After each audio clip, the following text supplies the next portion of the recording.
성령의 은혜가 다가오는 새해에도 당신 안에 머물러 그 은혜가 하루의 시작부터 끝까지 당신의 마음과 가정을 부드럽게 감싸주시기를 진심으로 바랍니다. 오늘 들으시는 이 말씀을 통해 당신의 삶이 감사와 찬양으로 채워지고 기도가 응답으로 이어지기를 축복합니다.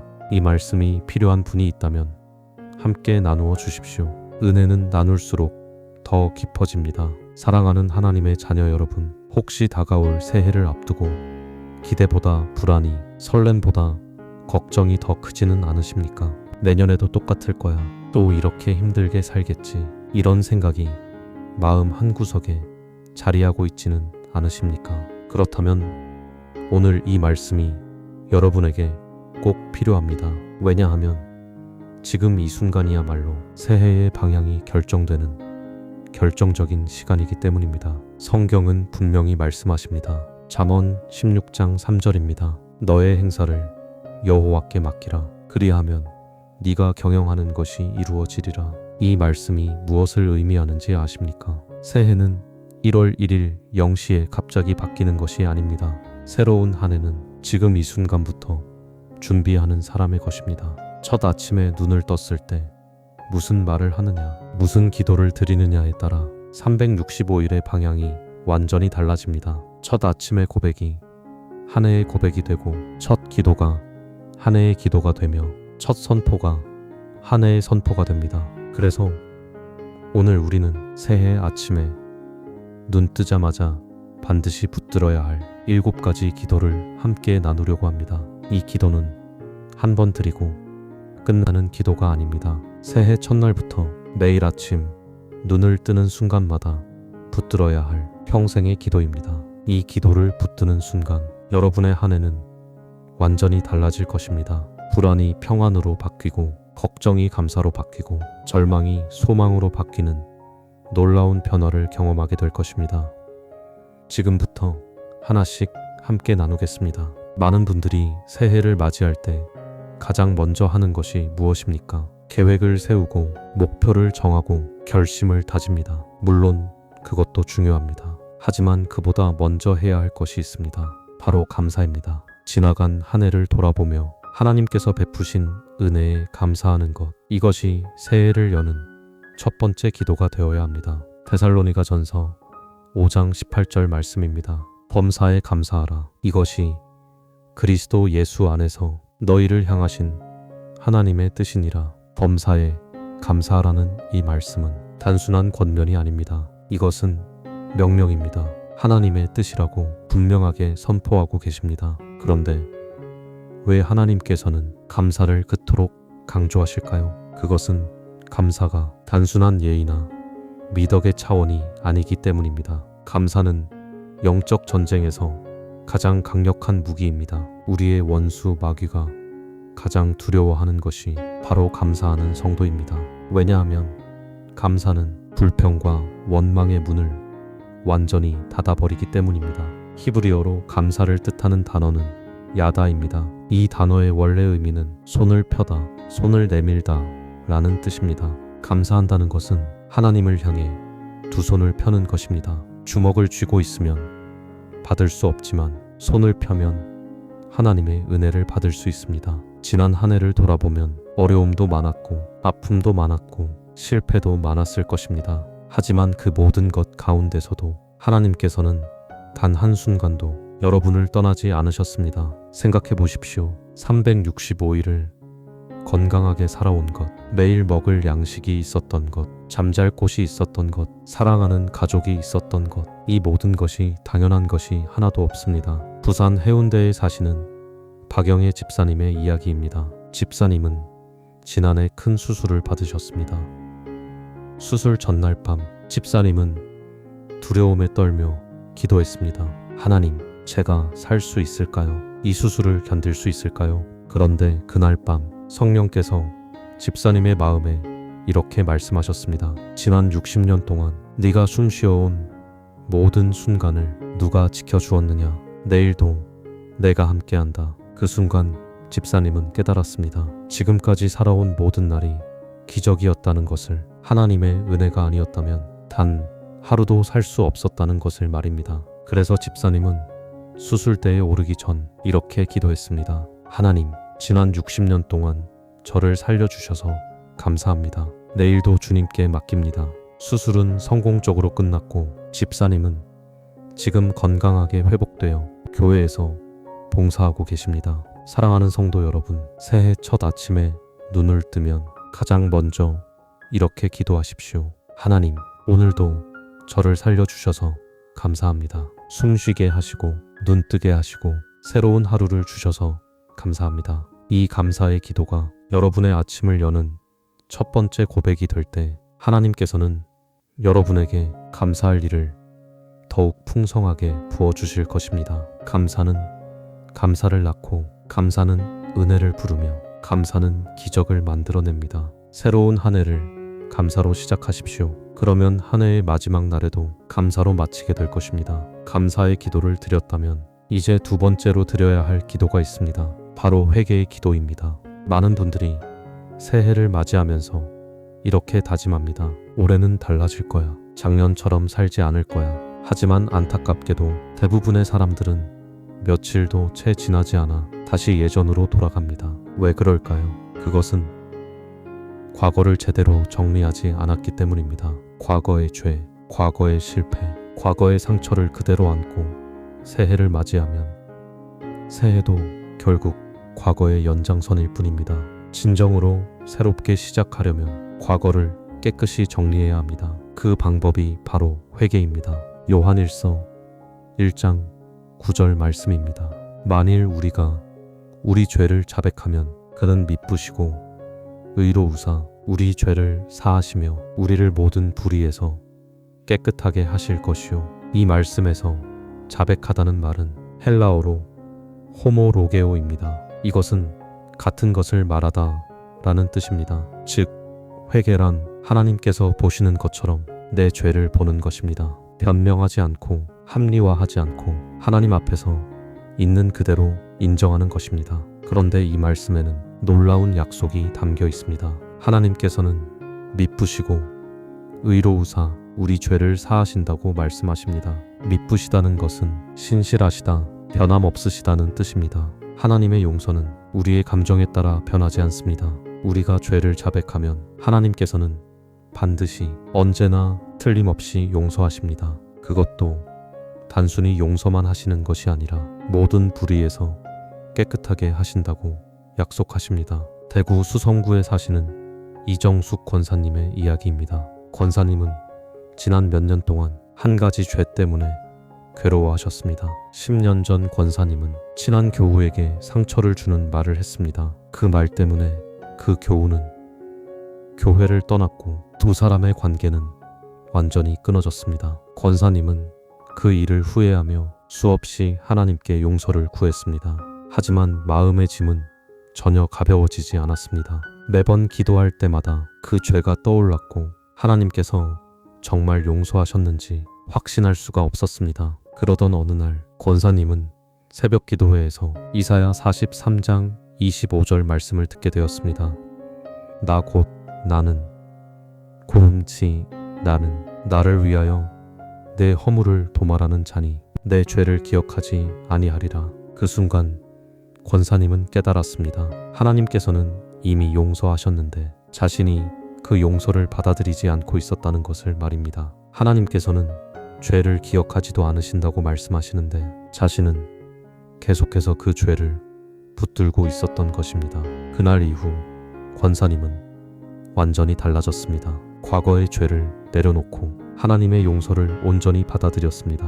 그리고 용기를 내어 그 교우에게 연락해 진심으로 사과했습니다. 놀랍게도 그 교우는 이미 권사님을 용서했고 두 사람은 다시 화해할 수 있었습니다. 믿음의 가족 여러분, 새해 아침에는 반드시 회개의 기도를 드리십시오. 지난 한 해 동안 지은 모든 죄를 하나님 앞에 고백하십시오. 숨기지 말고 변명하지 말고 있는 그대로 내려놓으십시오. 그러면 하나님께서는 반드시 용서하시고 깨끗하게 하시며 새롭게 시작할 수 있는 은혜를 주실 것입니다. 과거에 묶여 있는 사람은 미래로 나아갈 수 없습니다. 하지만 과거를 용서받은 사람은 자유롭게 새로운 길을 걸어갈 수 있습니다. 회개의 기도는 과거를 정리하고 미래를 여는 열쇠입니다. 이 기도를 붙드십시오. 그러면 여러분의 새해는 과거가 아니라 미래를 향해 힘차게 나아가게 될 것입니다. 감사와 회개의 기도를 드렸다면 이제 세 번째 기도로 나아가야 합니다. 바로 헌신의 기도입니다. 새해를 맞이하면서 우리는 하나님 앞에 무엇을 약속해야 할까요? 더 많이 기도하겠다는 약속일까요? 더 열심히 성경을 읽겠다는 약속일까요? 물론 그런 것들도 중요합니다. 하지만 그보다 더 근본적인 약속이 있습니다. 바로 내 자신을 온전히 하나님께 드리는 것입니다. 로마서 12장 1절 말씀입니다. 그러므로 형제들아 내가 하나님의 모든 자비하심으로 너희를 권하노니 너희 몸을 하나님이 기뻐하시는 거룩한 산 제물로 드리라. 이는 너희가 드릴 영적 예배니라. 이 말씀에서 바울 사도가 강조하는 것은 부분적인 헌신이 아니라 전인격적인 헌신입니다. 너희 몸을 드리라고 말씀하십니다. 몸이라는 것은 우리의 전 존재를 의미합니다. 내 생각, 내 감정, 내 의지, 내 시간, 내 물질, 내 관계, 내 미래, 이 모든 것을 하나님께 드리라는 것입니다. 그런데 여기서 중요한 단어가 하나 있습니다. 바로 산 제물입니다. 구약 시대에는 죽은 제물을 드렸습니다. 양이나 소를 잡아서 제단에 올렸습니다. 하지만 신약 시대에 우리는 산 제물로 드려야 합니다. 산 제물이라는 것은 무엇을 의미할까요? 그것은 매일매일 스스로를 하나님께 드린다는 뜻입니다. 한 번 드리고 끝나는 것이 아니라 매일 아침 눈을 뜰 때마다 다시 드리는 것입니다. 왜냐하면 산 제물은 제단에서 내려올 수 있기 때문입니다. 어제 하나님께 드렸다고 해서 오늘도 자동으로 드려진 것이 아닙니다. 매일 새롭게 결단하고 매일 새롭게 드려야 합니다. 인천 남동구에 사시는 최영수 장로님의 이야기입니다. 장로님은 30년 넘게 사업을 하시면서 늘 성공만을 추구하셨습니다. 교회는 다녔지만 사실 신앙생활과 사업은 별개였습니다. 교회에서는 믿음의 사람이었지만 사업장에서는 세상 사람과 다를 바 없었습니다. 그러던 어느 해 연말 장로님은 큰 사업적 실패를 경험하셨습니다. 수억 원의 손실을 보았고 거래처들의 신뢰마저 잃었습니다. 그날 밤 장로님은 처음으로 하나님 앞에 무릎을 꿇고 통곡하며 기도했습니다. 하나님, 제가 잘못했습니다. 지금까지 제 힘으로, 제 방법으로 살았습니다. 이제 제 모든 것을 주님께 드립니다. 제 사업도, 제 미래도, 제 인생도 모두 주님께 맡깁니다. 그날 이후 장로님의 삶은 완전히 달라졌습니다. 매일 아침 출근하기 전에 사무실에서 먼저 기도하기 시작했습니다.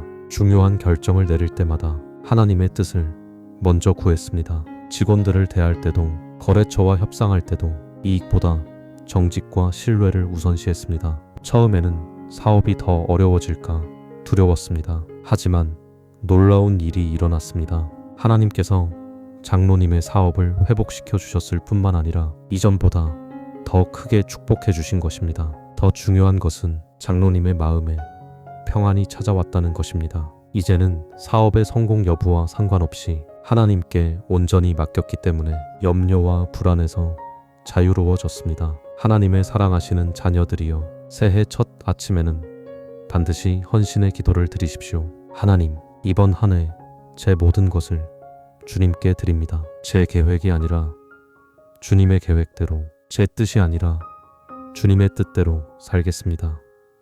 이 기도를 드릴 때 여러분의 한 해는 내가 사는 것이 아니라 그리스도께서 내 안에 사시는 해가 될 것입니다. 내 능력으로 사는 것이 아니라 하나님의 능력으로 사는 해가 될 것입니다.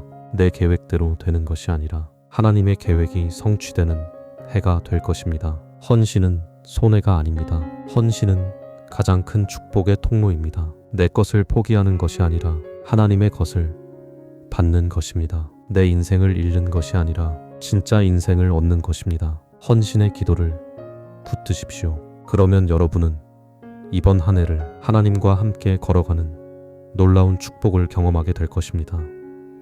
감사하고 회개하고 헌신했다면 이제 네 번째 기도를 드릴 차례입니다. 바로 간구의 기도입니다. 어떤 분들은 이렇게 생각합니다. 하나님께 너무 많은 것을 구하면 안 되지 않을까? 욕심쟁이처럼 보이지 않을까? 하지만 성경은 전혀 다르게 말씀하십니다. 오히려 담대하게 구체적으로 끊임없이 구하라고 권면하십니다.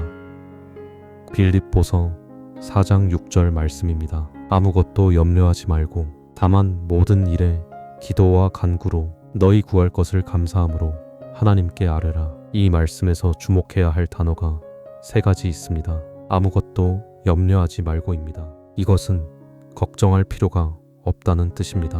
왜냐하면 하나님께서 우리의 모든 필요를 아시고 채워주시기 때문입니다. 둘째, 모든 일에 기도와 간구로입니다. 작은 일이든 큰 일이든 영적인 일이든 육적인 일이든 모든 일을 하나님께 아뢰라는 것입니다. 셋째, 너희 구할 것을 감사함으로 하나님께 아뢰라입니다. 구한다는 것은 구체적으로 요청한다는 뜻입니다. 막연하게 축복해 달라는 것이 아니라 정확히 무엇이 필요한지를 말씀드리는 것입니다. 많은 성도들이 기도할 때 너무 추상적으로 기도합니다. 하나님, 축복해 주세요. 은혜를 주세요. 형통하게 해주세요. 물론 이런 기도도 좋습니다. 하지만 하나님께서는 우리가 더 구체적으로 기도하기를 원하십니다. 왜냐하면 구체적인 기도는 구체적인 응답을 받기 때문입니다. 광주 서구에 사시는 정미영 집사님의 간증입니다.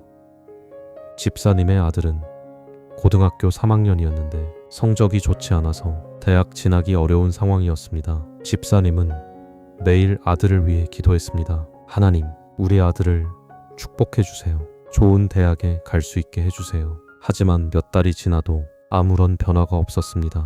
그러던 어느 날 집사님은 기도 중에 성령님의 음성을 들었습니다. 내가 정말 원하는 것이 무엇이냐? 구체적으로 말해보아라. 그때 집사님은 깨달았습니다. 자신이 정작 무엇을 구하는지 명확하지 않았다는 것을 말입니다. 그날 이후 집사님은 기도를 바꾸었습니다. 하나님, 우리 아들이 매일 3시간씩 집중해서 공부할 수 있는 집중력을 주세요. 수학 성적이 20점 오를 수 있도록 도와주세요. 올바른 공부 습관을 만들어 주세요. 그리고 아들이 정말 하고 싶은 공부를 할 수 있는 학과에 진학할 수 있도록 인도해 주세요. 놀랍게도 아들이 달라지기 시작했습니다. 스스로 공부 계획을 세우고 매일 일정한 시간 책상에 앉았습니다. 수학 성적도 서서히 올라가기 시작했습니다. 결국 아들은 자신이 정말 가고 싶었던 대학의 학과에 합격했습니다. 집사님은 그때 깨달았습니다.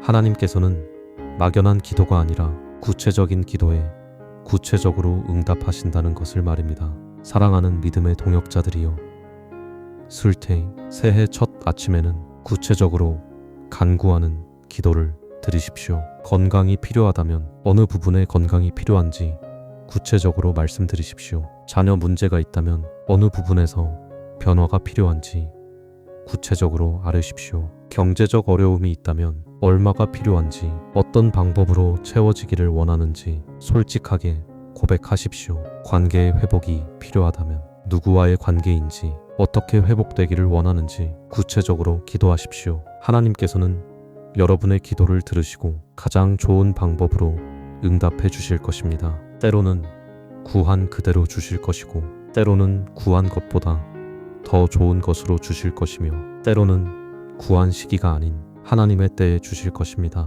중요한 것은 구하는 것입니다. 구하지 않으면 받을 수 없습니다. 문을 두드리지 않으면 열리지 않습니다. 찾지 않으면 발견할 수 없습니다. 간구의 기도를 붙드십시오. 그러면 여러분의 새해는 하나님의 응답으로 가득한 놀라운 해가 될 것입니다. 이제 5번째 기도로 나아가겠습니다. 바로 중보의 기도입니다. 지금까지 우리는 내 삶, 내 문제, 내 필요에 대해 기도했습니다. 하지만 이제는 시선을 내게서 다른 사람에게로 돌려야 합니다. 진정으로 성숙한 신앙은 자신만을 위해 기도하는 것이 아니라 다른 사람을 위해 기도하는 것입니다. 디모데전서 2장 1절 말씀입니다. 그러므로 내가 첫째로 권하노니 모든 사람을 위하여 간구와 기도와 도고와 감사를 하되, 바울 사도는 첫째로 권한다고 말씀합니다. 가장 중요하고 가장 우선순위에 두어야 할 것이 바로 다른 사람을 위한 기도라는 것입니다. 그렇다면 왜 하나님께서는 중보 기도를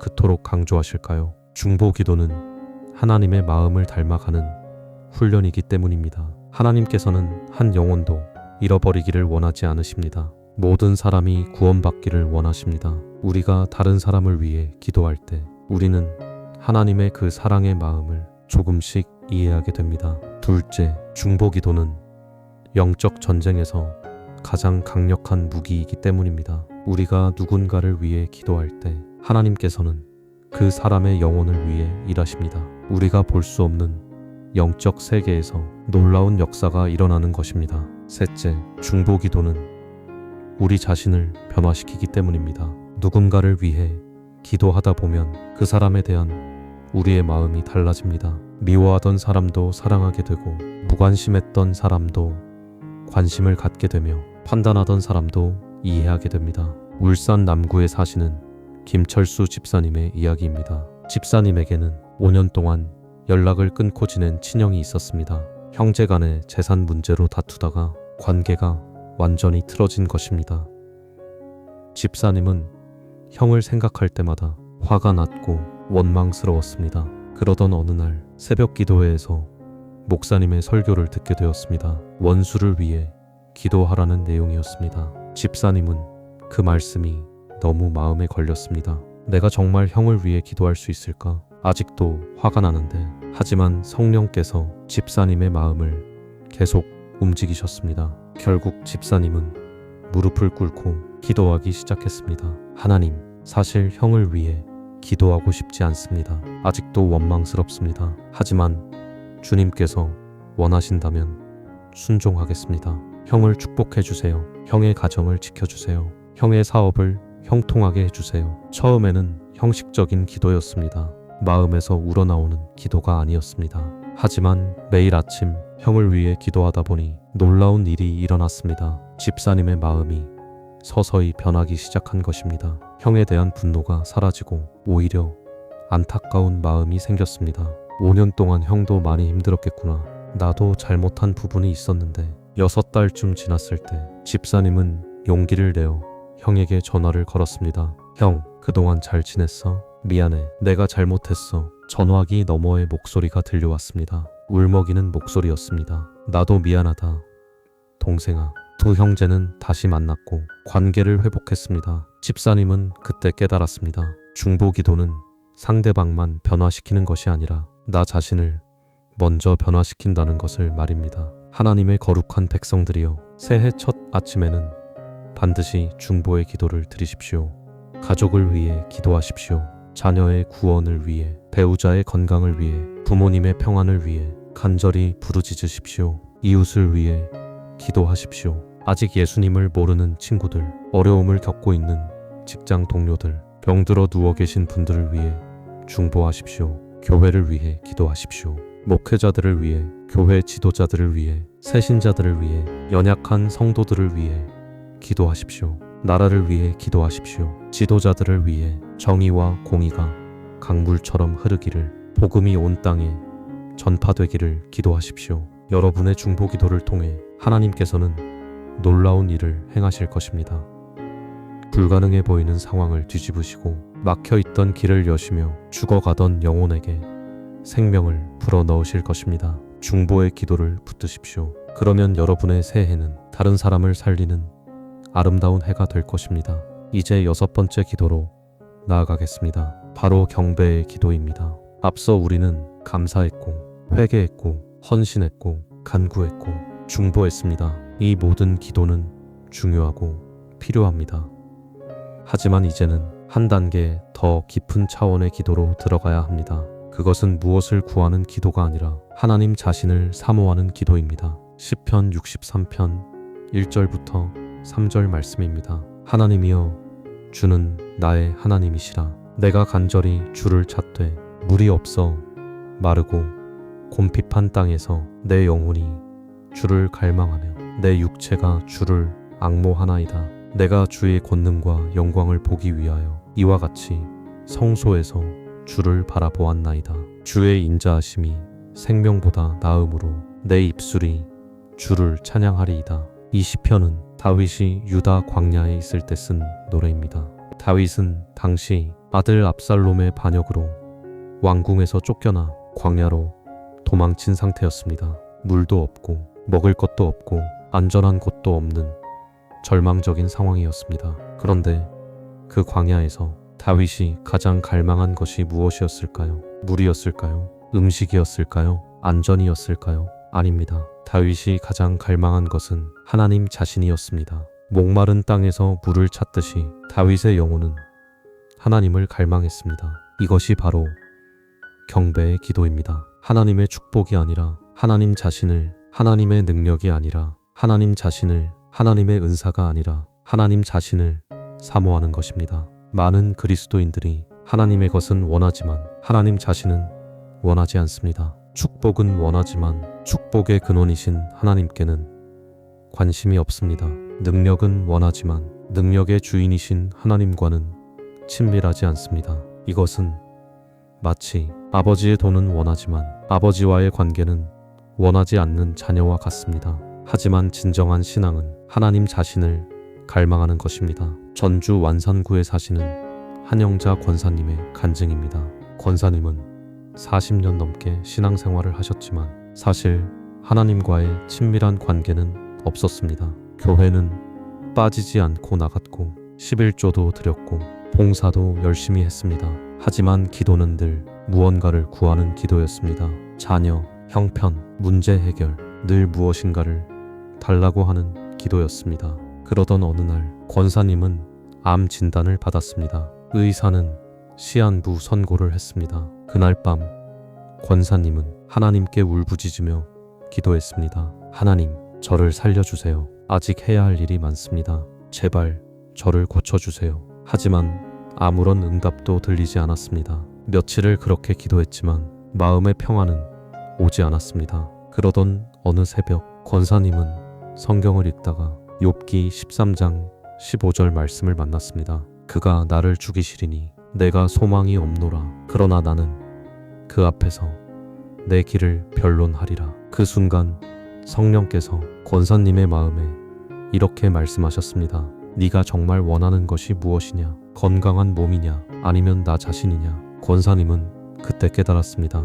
지금까지 자신은 하나님의 축복만 원했지 하나님 자신은 원하지 않았다는 것을 말입니다. 그날 이후 권사님의 기도는 완전히 바뀌었습니다. 하나님, 제가 살든지 죽든지 상관없습니다. 다만 주님을 더 깊이 알기를 원합니다. 주님과 더 가까워지기를 원합니다. 제 생명보다 주님을 더 사랑하기를 원합니다. 놀랍게도 권사님의 마음에 전에 없던 평안이 찾아왔습니다. 죽음의 두려움이 사라지고 하나님에 대한 확신과 사랑이 넘쳐났습니다. 그리고 더욱 놀라운 일은 6달 후 재검사에서 암이 완전히 사라진 것으로 나타났습니다. 의사들도 기적이라고 말했습니다. 하지만 권사님은 알았습니다. 진짜 기적은 암이 사라진 것이 아니라 하나님을 만난 것이라는 사실을 말입니다. 믿음의 형제 자매들이여, 새해 첫 아침에는 반드시 경배의 기도를 드리십시오.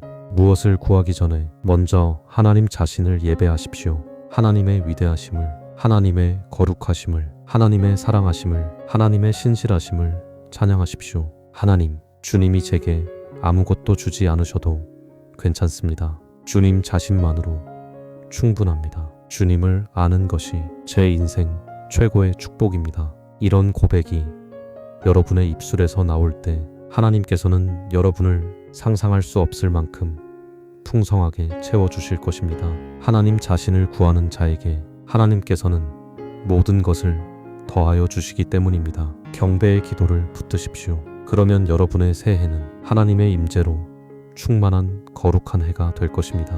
마지막 7번째 기도입니다. 바로 선포의 기도입니다. 선포의 기도란 무엇일까요? 그것은 아직 이루어지지 않은 일을 믿음으로 선언하는 것입니다.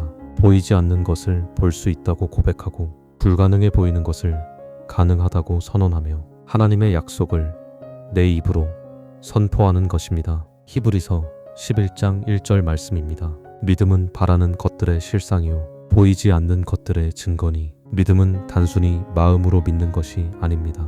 믿음은 입으로 고백하고 입으로 선포하는 것입니다. 로마서 10장 10절은 이렇게 말씀합니다. 사람이 마음으로 믿어 의에 이르고 입으로 시인하여 구원에 이르느니라. 마음의 믿음은 입의 고백으로 완성됩니다. 우리가 무엇을 말하느냐가 우리의 미래를 결정합니다. 잠언 18장 21절은 이렇게 선포합니다. 죽고 사는 것이 혀의 힘에 달렸나니 혀를 쓰기 좋아하는 자는 그 열매를 먹으리라. 우리의 혀에는 놀라운 능력이 있습니다. 생명을 살리는 능력도 있고 죽이는 능력도 있습니다. 축복을 부르는 능력도 있고 저주를 불러오는 능력도 있습니다. 많은 사람들이 부정적인 말로 자신의 미래를 망칩니다. 나는 안 돼. 나는 못해. 나는 가난해. 나는 약해. 나는 병들었어. 이런 말을 반복하면 정말로 그렇게 되어 갑니다. 하지만 하나님의 자녀는 다르게 말해야 합니다. 하나님의 말씀대로, 하나님의 약속대로 선포해야 합니다. 청주 흥덕구에 사시는 박정혜 집사님의 이야기입니다. 집사님은 20년 넘게 만성질환으로 고생하셨습니다. 여러 병원을 다녔지만 차도가 없었고 의사들도 완치는 어렵다고 말했습니다. 집사님은 매일 고통 속에서 살았고 점점 절망에 빠져갔습니다. 그러던 어느 날 부흥회에서 강사 목사님의 설교를 듣게 되었습니다.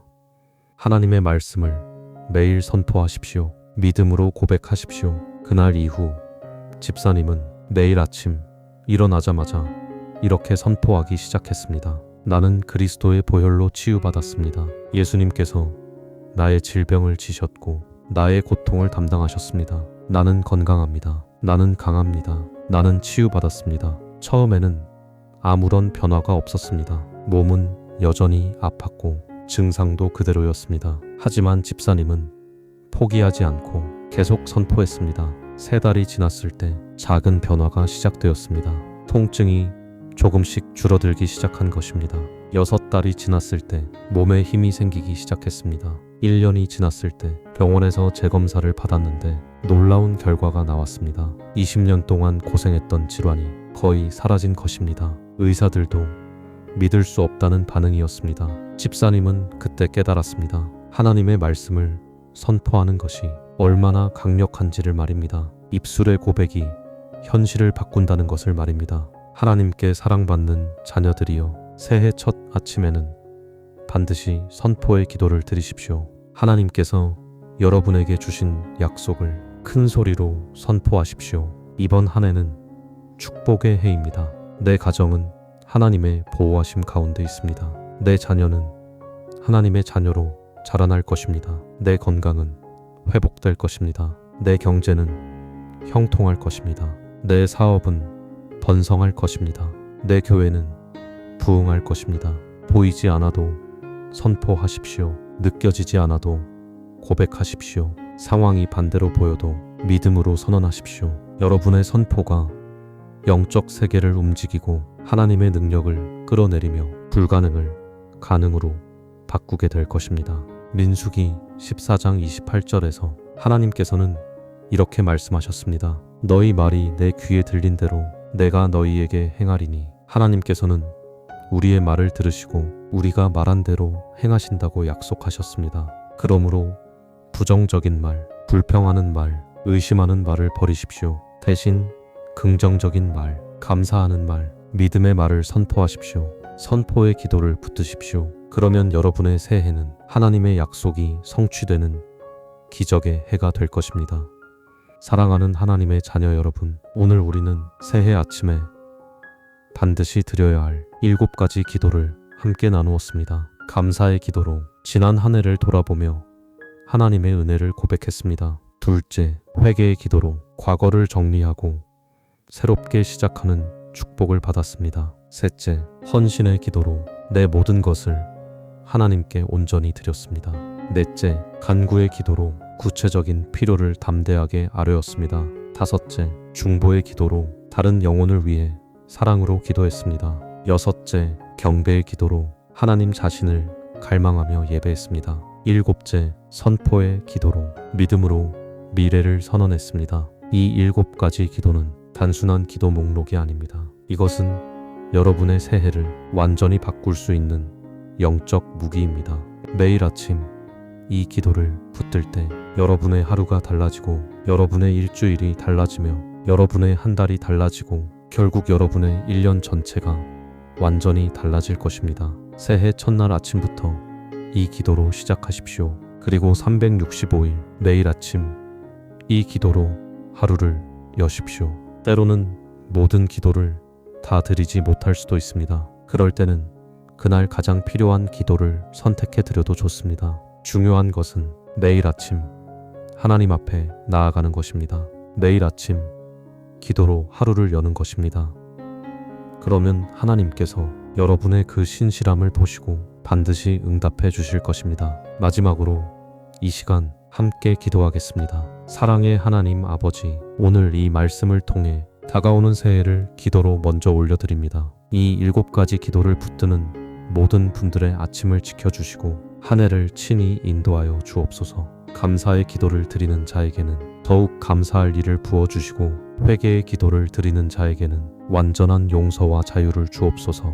헌신의 기도를 드리는 자에게는 하나님의 계획이 이루어지게 하시고 간구의 기도를 드리는 자에게는 가장 좋은 것으로 응답하여 주옵소서. 중보의 기도를 드리는 자를 통해서는 수많은 영혼을 살리게 하시고 경배의 기도를 드리는 자에게는 하나님의 임재를 풍성히 경험하게 하옵소서. 선포의 기도를 드리는 자에게는 말씀하신 그대로 이루어지는 기적을 보게 하여 주옵소서.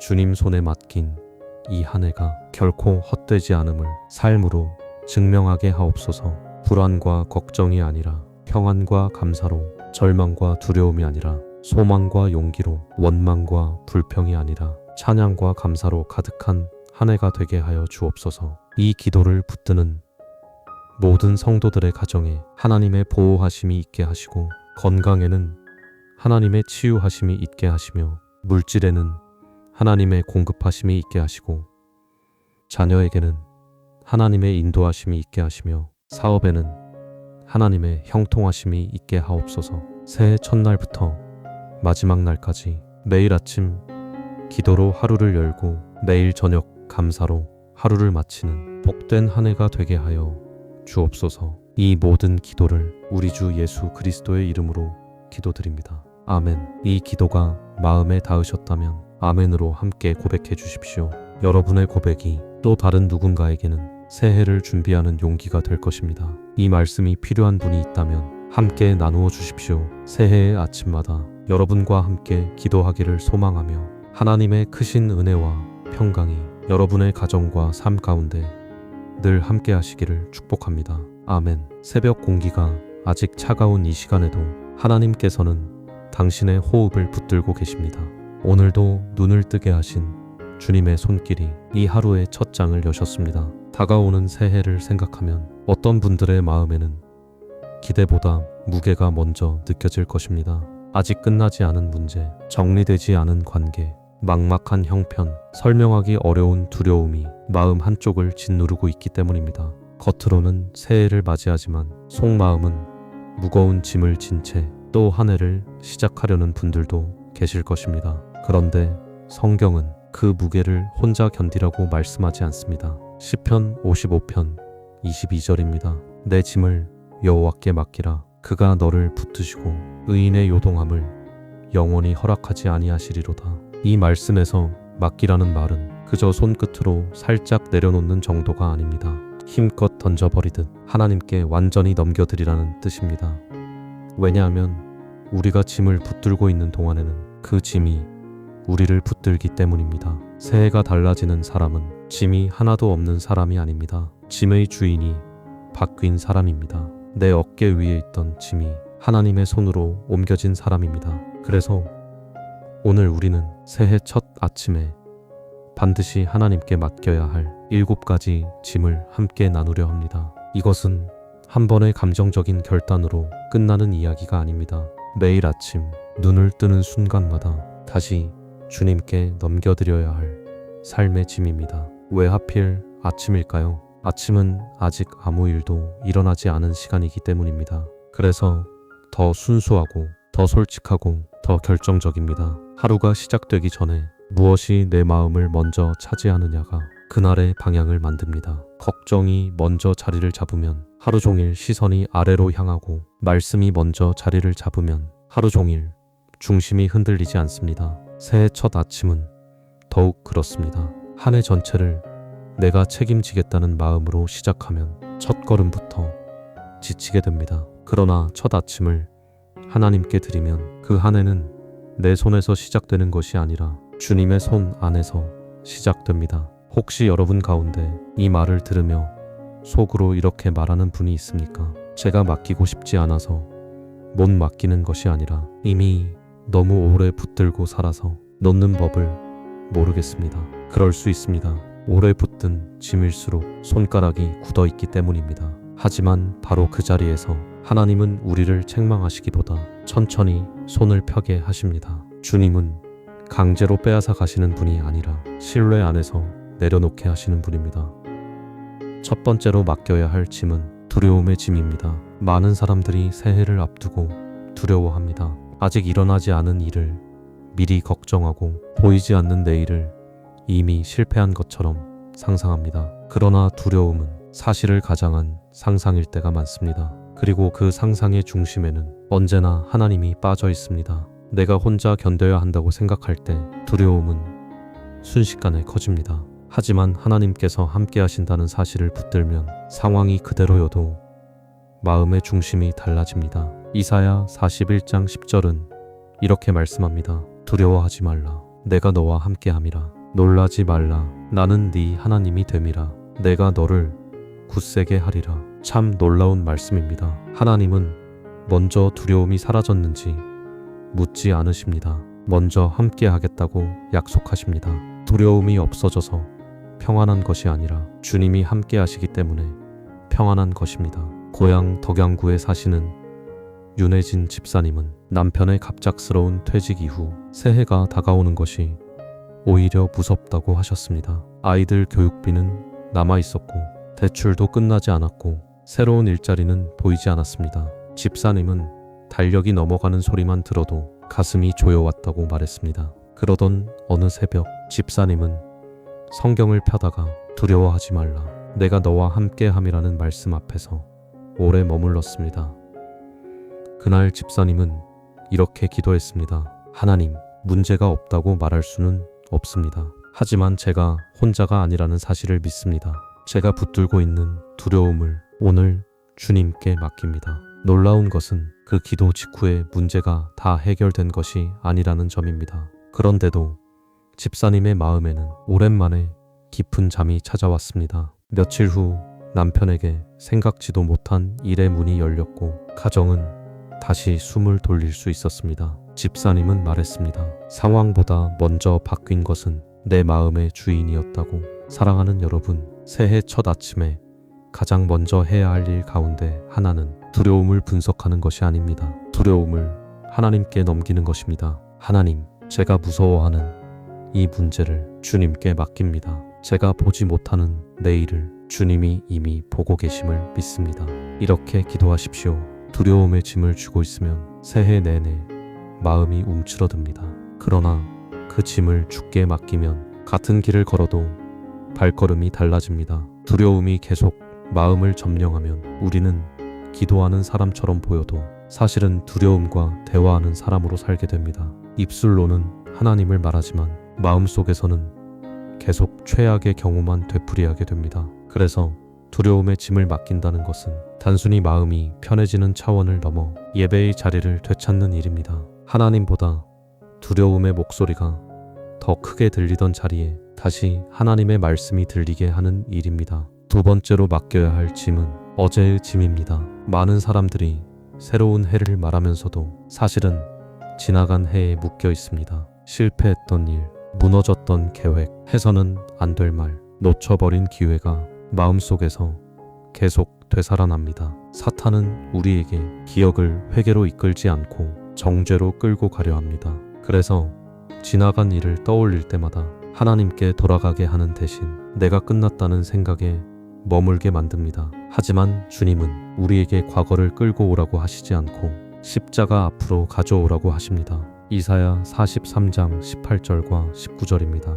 너희는 이전 일을 기억하지 말며 옛날 일을 생각하지 말라. 보라, 내가 새 일을 행하리니 이제 나타낼 것이라. 하나님은 과거가 없었다고 말씀하시는 것이 아닙니다. 과거보다 크신 은혜가 있다고 말씀하시는 것입니다. 지난해의 상처가 분명했어도 하나님의 새 일은 그 상처보다 더 큽니다. 강릉 교동에 사시는 노진수 성도님은 한때 잘 되던 가게를 접으시고 큰 빚만 남긴 채 새해를 맞은 적이 있었습니다. 사람들 앞에 나서는 것도 싫었고 기도를 하려고 해도 실패한 장면만 떠올랐다고 합니다. 그분은 마음속으로 계속 이렇게 말했습니다. 나는 끝났다. 나는 다시는 일어설 수 없다. 그러던 중 주일 예배에서 보라 내가 새 일을 행하리니 라는 말씀을 들었습니다. 성도님은 눈물을 흘리며 예배 후 텅 빈 예배당에 남아 이렇게 기도했습니다. 주님, 제가 실패한 사람이라는 생각을 오늘 내려놓습니다.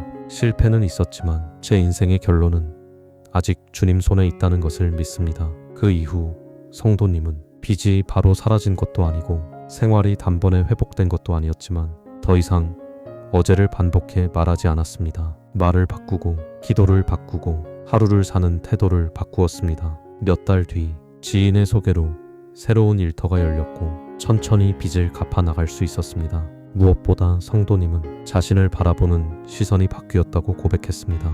여러분 가운데도 지난해의 잘못, 지난해의 후회, 지난해의 넘어짐을 품고 새해 문 앞에 서 있는 분이 있을 것입니다. 그러나 하나님은 상처 입은 당신을 밀어내지 않으십니다.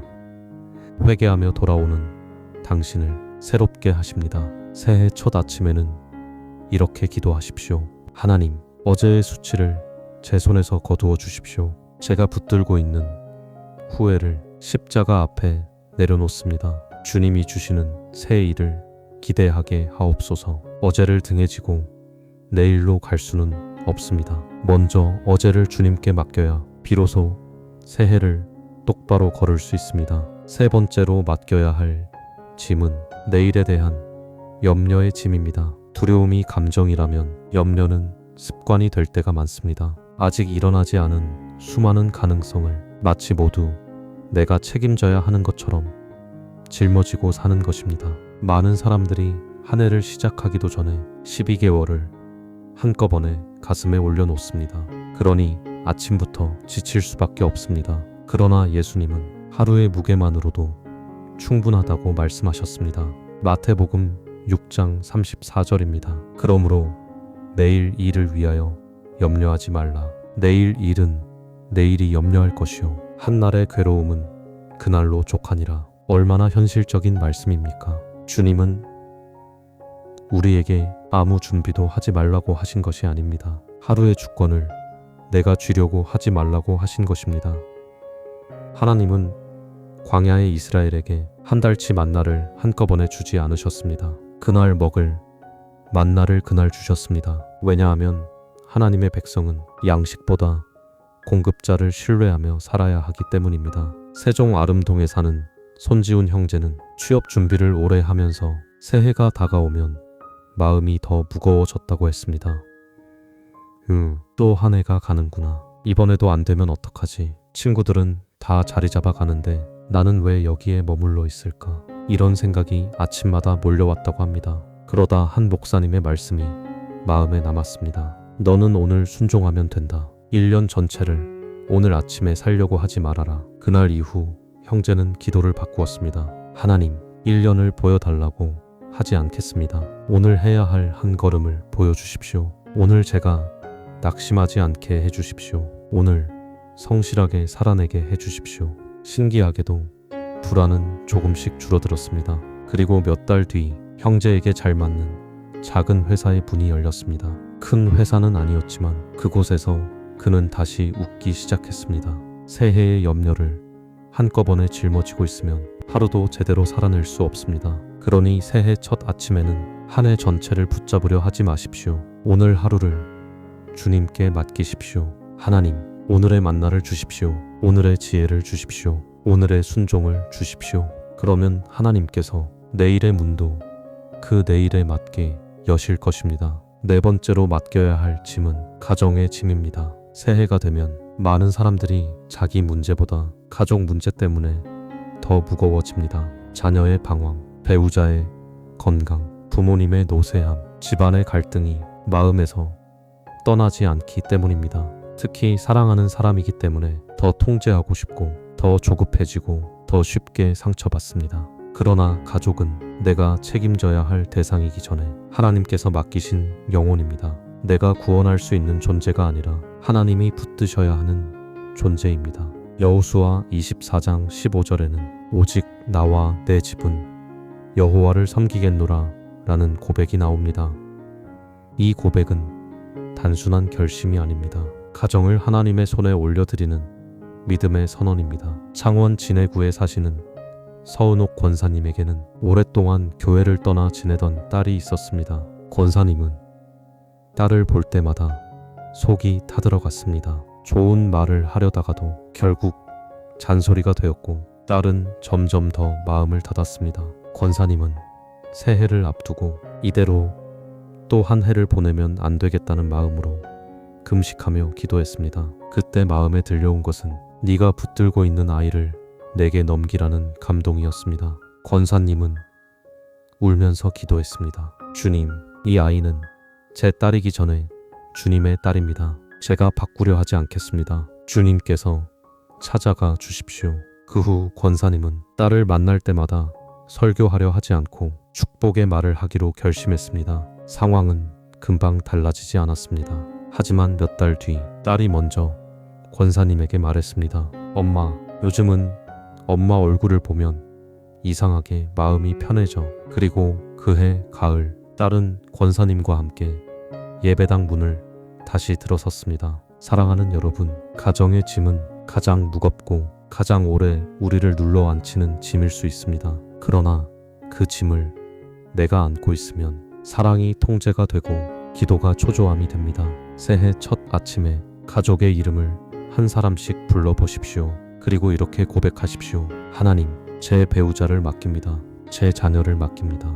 제 부모님을 맡깁니다. 제가 붙들려 했던 손을 놓고 주님의 손에 올려드립니다. 가정을 맡기는 사람에게 하나님은 가정 안에서 일하십니다. 보이지 않는 자리에서 마음을 움직이시고 길을 만드시고 회복을 시작하십니다. 여기서 우리가 기억해야 할 것이 있습니다. 하나님께 맡긴다고 해서 언제나 내가 원하는 모양의 해결이 오는 것은 아닙니다. 그러나 하나님께 맡긴 사람에게는 반드시 하나님이 주시는 방식의 붙드심이 있습니다. 어떤 때는 문을 열어주시는 것으로 붙드시고 어떤 때는 견딜 힘을 주시는 것으로 붙드시며 어떤 때는 생각을 바꾸시고 어떤 때는 사람을 보내시고 어떤 때는 기다리게 하시면서 더 깊은 믿음을 만드십니다. 중요한 것은 짐을 맡긴 사람이 결국 혼자 남지 않는다는 사실입니다. 하나님은 맡김의 기도를 외면하지 않으십니다. 다섯 번째로 맡겨야 할 짐은 생계와 물질의 짐입니다. 이 짐은 너무 현실적이어서 더 무겁게 느껴집니다. 기도하고 싶어도 월세가 떠오르고 기도하려고 무릎 꿇으면 통장 잔고가 생각납니다. 우리는 영적인 사람이라 해도 생활의 문제를 지나칠 수 없습니다. 그러나 하나님은 그 현실을 외면하시는 분이 아닙니다. 예수님께서는 무엇을 먹을까, 무엇을 마실까, 무엇을 입을까 염려하지 말라고 하시며 먼저 그의 나라와 그의 의를 구하라고 하셨습니다. 이 말씀은 굶어도 된다는 뜻이 아닙니다. 하나님이 자기 백성의 필요를 아신다는 뜻입니다. 빌립보서 4장 19절은 말합니다. 나의 하나님이 그리스도 예수 안에서 영광 가운데 그 풍성한 대로 너희 모든 쓸 것을 채우시리라. 원주 무실동에서 택배 일을 하시는 김도연 성도님은 겨울이 되자 물량이 줄어들고 수입도 눈에 띄게 줄어들면서 마음이 무너졌다고 했습니다. 아이들 학원비를 줄여야 하나, 식비를 아껴야 하나, 무엇부터 막아야 하나 고민이 많았습니다. 그러던 어느 날 성도님은 출근 전 차 안에서 기도하다가 너의 쓸 것을 내가 안다는 말씀을 붙들게 되었습니다. 그날 성도님은 이렇게 기도했습니다. 주님, 제가 원하는 풍족함이 아니라 주님이 약속하신 필요의 채우심을 믿겠습니다. 제 마음을 먼저 지켜주십시오. 정직함을 놓치지 않게 해주십시오. 그 후 상황이 금세 넉넉해진 것은 아니었습니다. 하지만 성도님은 불안 때문에 서두르거나 무리한 선택을 하지 않게 되었습니다. 그런데 한 거래처에서 추가 배차가 꾸준히 들어오기 시작했고 생각하지 못했던 부수입의 길도 열리게 되었습니다. 성도님은 이렇게 고백했습니다. 하나님이 내 통장을 먼저 채우신 것이 아니라 내 마음의 바닥을 먼저 채우셨다고. 사랑하는 성도 여러분, 물질의 짐을 하나님께 맡긴다는 것은 아무것도 하지 않겠다는 뜻이 아닙니다. 내 손으로 해결해야 한다는 조급함을 내려놓고 하나님의 방식으로 성실하게 살겠다는 뜻입니다. 새해 첫 아침에 생계의 짐 때문에 숨이 막히는 분이 있다면 이렇게 기도하십시오. 하나님, 오늘도 제 삶의 공급자가 되어 주십시오. 필요를 아시는 주님께 제 현실을 맡깁니다. 두려움 때문에 정직을 잃지 않게 하시고 궁핍함 때문에 믿음을 놓치지 않게 하옵소서. 예수님께서 우리에게 일용할 양식을 구하라고 가르치신 것도 같은 이유입니다. 하나님은 자기 백성이 창고의 숫자만 보며 안심하는 삶이 아니라 아버지의 얼굴을 보며 사는 삶을 배우기 원하십니다. 그래서 어떤 때는 넉넉함보다 신뢰를 먼저 가르치십니다. 채우심보다 먼저 의지함을 배우게 하십니다. 이 훈련은 쉽지 않지만 이 훈련을 통과한 사람은 풍성할 때도 교만하지 않고 부족할 때도 쉽게 무너지지 않습니다. 왜냐하면 삶의 근거가 물질 자체가 아니라 하나님의 성실하심으로 옮겨졌기 때문입니다. 여섯 번째로 맡겨야 할 짐은 상처와 관계의 짐입니다. 새해가 되어도 사람 때문에 생긴 아픔은 쉽게 사라지지 않습니다. 몇 년이 지나도 그때 들었던 말이 기억나고 그 사람의 표정이 떠오르고 마음이 다시 굳어집니다. 겉으로는 괜찮은 것 같아도 내면 깊은 곳에는 아직도 서운함과 분노가 남아있을 수 있습니다. 그런데 관계의 상처를 오래 붙들고 있으면 그 상처는 결국 내 영혼을 갉아먹습니다. 상대방보다 먼저 내 기도를 막고 내 평안을 빼앗고 내 마음을 메마르게 만듭니다. 에베소서 4장 31절과 32절은 이렇게 권면합니다. 너희는 모든 악독과 노함과 분냄과 떠드는 것과 비방하는 것을 모든 악의와 함께 버리고 서로 친절하게 하며 불쌍히 여기며 서로 용서하기를 하나님이 그리스도 안에서 너희를 용서하심 같이 하라. 포항 북구에 사시는 한미라 집사님은 가까운 친척과의 갈등 때문에 명절마다 마음이 무너졌다고 했습니다. 겉으로는 예의를 지켰지만 속으로는 그 사람의 이름만 들어도 답답했다고 합니다. 새해가 다가올수록 또 만나야 하나, 또 상처받아야 하나 하는 생각에 가슴이 답답해졌습니다. 그러던 어느 날 집사님은 기도 중에 네가 상대를 풀어주어야 내가 너를 더 자유롭게 하겠다는 마음을 받았습니다. 집사님은 처음에는 인정하고 싶지 않았습니다. 상대가 먼저 잘못했는데 왜 내가 먼저 용서해야 하느냐는 생각이 들었습니다. 하지만 결국 주님 앞에서 울며 이렇게 기도했습니다. 주님, 제가 그 사람을 이해할 수는 없습니다. 하지만 제 마음을 그 사람에게 묶어두고 싶지도 않습니다. 제가 붙잡고 있는 이 분노를 오늘 주님께 맡깁니다. 놀랍게도 관계가 즉시 회복된 것은 아니었지만 집사님의 마음에서 먼저 독이 빠지기 시작했습니다. 그리고 얼마 뒤 예상하지 못한 자리에서 서로 진심을 나누게 되었고 관계는 천천히 풀리기 시작했습니다. 여러분, 상처를 맡긴다는 것은 상대의 잘못을 없던 일로 만드는 것이 아닙니다. 그 상처를 심판하실 자리를 하나님께 돌려드리는 것입니다. 새해 첫 아침에는 미움의 이름도 주님께 올려드리십시오.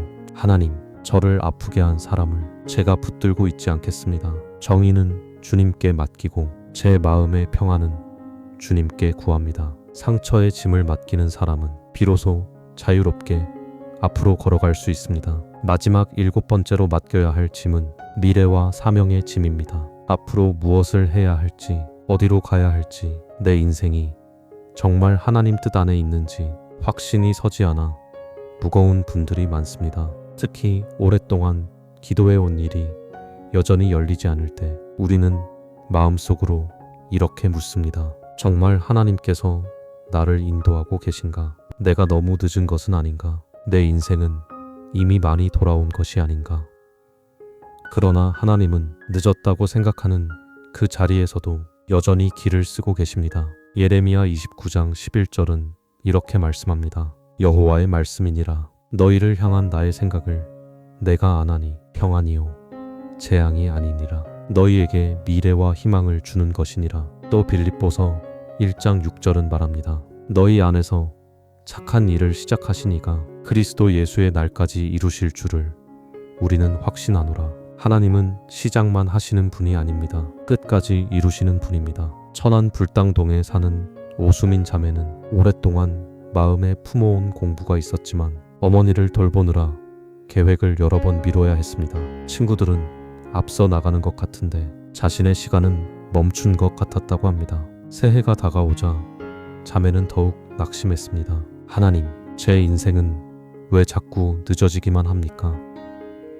그때 한 기도회에서 하나님은 너를 지연시키신 것이 아니라 준비시키고 계신다는 말을 듣게 되었습니다. 자매는 그날 집으로 돌아와 오래 적어두었던 계획 노트를 펴놓고 하나님 앞에 이렇게 기도했습니다. 주님, 미래를 제가 쥐고 있지 않겠습니다. 문이 열리는 때도 멈추는 때도 주님께 맡깁니다. 제 인생의 속도를 주님께 드립니다. 몇 달 뒤 어머니의 상황이 조금 안정되었고 자매에게는 다시 공부를 시작할 수 있는 길이 열렸습니다. 자매는 고백했습니다. 하나님은 나를 잊고 계신 것이 아니라 나를 빚고 계셨다고. 사랑하는 여러분, 미래의 짐을 하나님께 맡긴다는 것은 계획을 포기한다는 뜻이 아닙니다. 계획보다 하나님을 더 신뢰한다는 뜻입니다. 새해 첫 아침에는 이렇게 기도하십시오. 주님, 제 앞날을 맡깁니다. 제 꿈도 맡기고 제 사명도 맡기고 제가 알 수 없는 시간표도 맡깁니다. 주님이 시작하신 일을 주님이 끝까지 이루실 것을 믿습니다. 그런데 여기서 중요한 질문이 하나 있습니다. 왜 우리는 맡겼다고 기도해 놓고도 조금만 지나면 다시 그 짐을 들고 있을까요? 그것은 우리가 염려를 책임감이라고 착각하기 때문입니다. 계속 걱정해야 내가 뭔가 하고 있는 것처럼 느껴지기 때문입니다. 하지만 염려는 책임이 아닙니다.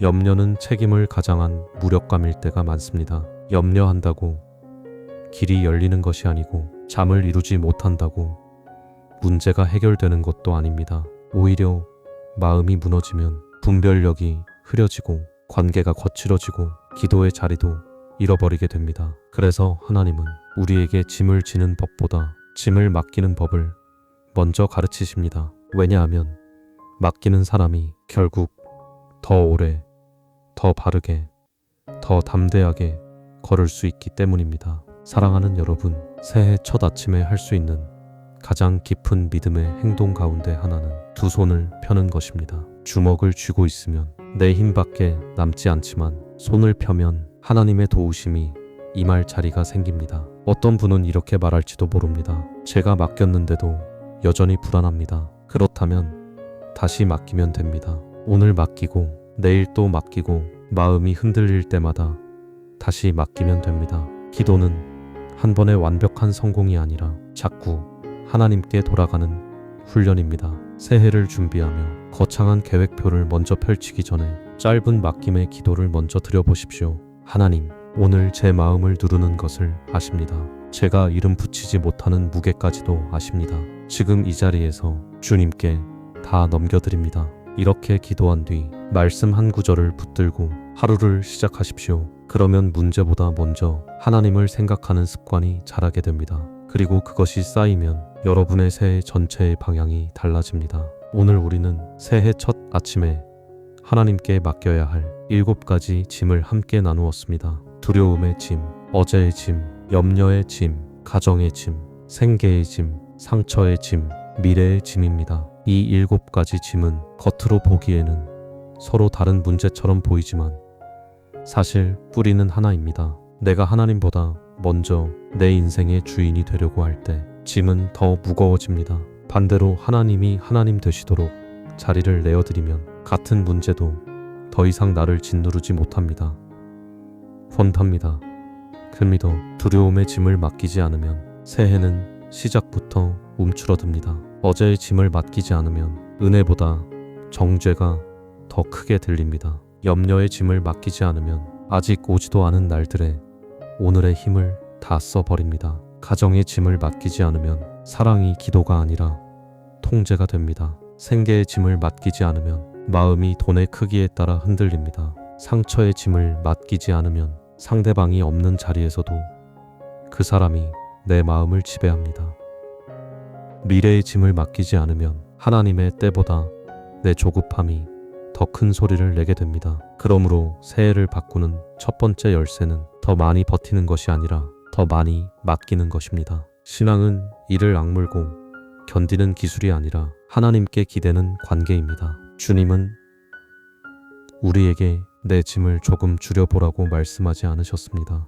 내 짐을 내게 맡기라고 말씀하셨습니다. 이 짐들은 우리 삶에서 사라지지 않는 척하면서 늘 다시 올라오려 할 것입니다. 그래서 한 번 맡기고 끝나는 것이 아니라 매일 맡겨야 합니다. 어떤 날은 두려움이 다시 올라올 것이고, 어떤 날은 상처가 다시 아플 것이며, 어떤 날은 통장 잔고가 다시 마음을 흔들 것입니다. 그러나 그때마다 다시 주님께 맡기면 됩니다. 신앙은 한 번의 큰 감동보다 매일의 반복된 맡김에서 깊어집니다. 아침마다 짐을 주께 넘기는 사람은 하루가 가벼워지고, 하루가 가벼워지면 한 해가 달라집니다. 많은 분들이 새해를 준비하며 새로운 습관을 만들고 싶어 합니다. 운동 계획도 세우고, 독서 목표도 세우고, 절약 계획도 세웁니다. 다 귀한 일입니다. 하지만 그 모든 것보다 먼저 세워야 할 습관이 있습니다. 아침마다 짐을 주님께 넘기는 습관입니다. 그 습관이 생기면 기도가 형식이 아니라 생존이 되고, 말씀이 의무가 아니라 길이 됩니다. 반대로 이 습관이 없으면 우리는 금세 자기 힘으로 돌아가게 됩니다. 그래서 새해 첫 아침에는 거창한 선언보다 먼저 맡김의 고백을 배우셔야 합니다. 주님, 제가 붙들던 것을 놓겠습니다. 제가 해결하려던 것을 맡기겠습니다. 제가 계산하던 것을 내려놓겠습니다. 주님이 오늘도 저의 주인 되심을 인정합니다. 이 한마디가 한 해 전체를 지키는 시작이 될 수 있습니다. 그리고 기억하십시오. 마음이 짐에 눌리면 말도 무거워집니다. 감사보다 한숨이 많아지고, 기도보다 계산이 많아지고, 소망보다 체념이 앞서게 됩니다. 그래서 짐을 맡기는 일은 생각만 가볍게 하는 일이 아닙니다. 입술을 바꾸는 일이고, 표정을 바꾸는 일이며, 가정의 공기를 바꾸는 일입니다. 한 사람의 마음이 하나님께 맡겨질 때 그 사람을 통해 흘러나오는 말도 달라집니다. 그래서 맡김은 개인의 위로에 머무르지 않고 가정과 일터에도 영향을 미칩니다. 혹시 지금 이런 마음이 드는 분도 있을 것입니다. 주님께 맡기면 제가 너무 무책임해지는 것은 아닐까요? 아닙니다. 주님께 맡긴다는 것은 손을 놓고 도망치는 것이 아니라 하나님의 방식으로 순종하겠다는 결단입니다. 내가 할 일은 성실히 하고 하나님만 하실 수 있는 영역은 하나님께 돌려드리는 것입니다. 맡김은 게으름이 아닙니다. 맡김은 믿음입니다. 맡김은 체념이 아닙니다. 맡김은 신뢰입니다. 맡김은 포기가 아닙니다. 맡김은 주권을 인정하는 예배입니다. 그래서 맡김의 기도를 드린 사람은 문제를 피하지 않습니다. 오히려 더 담대하게 하루를 살아냅니다. 왜냐하면 짐을 내가 지는 것이 아니라 하나님과 함께 지는 것이기 때문입니다. 오늘 이 말씀을 듣는 분들 가운데 이미 눈시울이 뜨거워진 분도 계실 것입니다. 왜냐하면 어느 짐 하나쯤은 바로 내 이야기이기 때문입니다. 그렇다면 주저하지 마십시오. 지금 그 짐의 이름을 마음속으로 불러보십시오. 그리고 주님께 넘기십시오. 내가 끝까지 붙들고 있어야 해결될 것 같지만 사실 그 짐 때문에 내가 먼저 무너지고 있었는지도 모릅니다. 이제 함께 기도하겠습니다. 자비로우신 하나님 아버지, 새해의 문 앞에 선 우리에게 무거운 마음을 숨기지 않게 하시고 주님께 그대로 가져오게 하옵소서. 두려움의 짐을 지고 있는 이들에게 함께 하시는 하나님의 임재를 허락하여 주옵소서.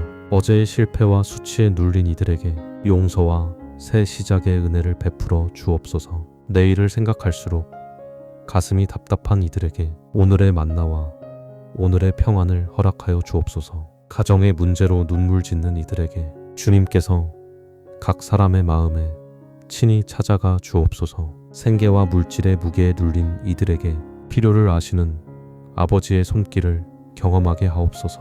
상처와 미움 때문에 잠들지 못하는 이들에게 용서할 힘과 자유를 허락하여 주옵소서. 앞날과 사명을 놓고 흔들리는 이들에게 주님의 시간표를 신뢰하는 믿음을 더하여 주옵소서. 무엇보다도 우리의 짐보다 크신 주님을 보게 하시고 우리의 문제보다 먼저 계시는 하나님을 보게 하옵소서. 새해 첫날만이 아니라 매일 아침 이 맡김의 기도로 하루를 열게 하시고 하루하루 쌓인 순종이 결국 복된 한 해를 이루게 하옵소서. 우리의 어깨를 짓누르던 짐이 주님의 손 안에서 더 이상 우리를 흔들지 못하게 하시고 맡긴 사람에게 주시는 하늘의 평안을 맛보게 하옵소서. 이 모든 기도를 우리 주 예수 그리스도의 이름으로 올려드립니다. 아멘. 오늘 마음에 가장 무겁게 남아있던 짐 하나를 주님께 넘겨드리기로 결심하셨다면 조용히 아멘으로 화답하십시오. 당신의 새해가 짐에 끌려가는 한 해가 아니라 주님께 맡기며 걸어가는 한 해가 되기를 바랍니다. 하나님께서 오늘도 당신의 걸음을 붙드시고 넘어지지 않도록 붙들어 주실 것입니다.